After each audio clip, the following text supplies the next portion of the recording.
Combattre la contrefaçon sous toutes ses formes des œuvres de l'esprit, notamment au plan juridique, une priorité pour l'Office ivoirien de la propriété intellectuelle OIPI.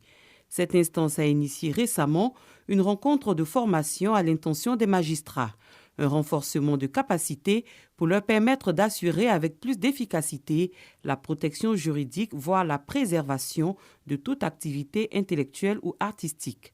Nous avons donc tenu à organiser ce séminaire de telle sorte que les magistrats ivoiriens qui sont au quotidien en train de travailler à défendre les droits de propriété qui sont violés ça et là, de telle sorte à renforcer leurs capacités pour leur permettre d'être mieux outillés pour renforcer, consolider l'écosystème de la propriété intellectuelle en Côte d'Ivoire.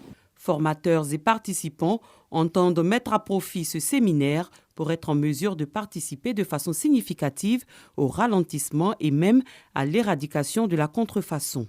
Il est question d'orienter les collègues déjà dans le cadre juridique et institutionnel.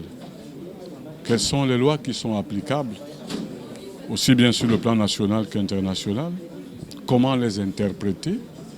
Et ensuite, nous allons également échanger sur les différents mécanismes prévus par ces lois-là pour combattre ce phénomène. C'est une occasion pour les magistrats et en dehors des magistrats, de tous ceux qui participent à cette formation, de non seulement avoir les outils, mais également pouvoir divulguer ces outils-là autour d'eux. Ce séminaire a également servi de cadre à l'investiture du point focal en Côte d'Ivoire du réseau africain des magistrats pour le maintien de la propriété intellectuelle, RAMPI.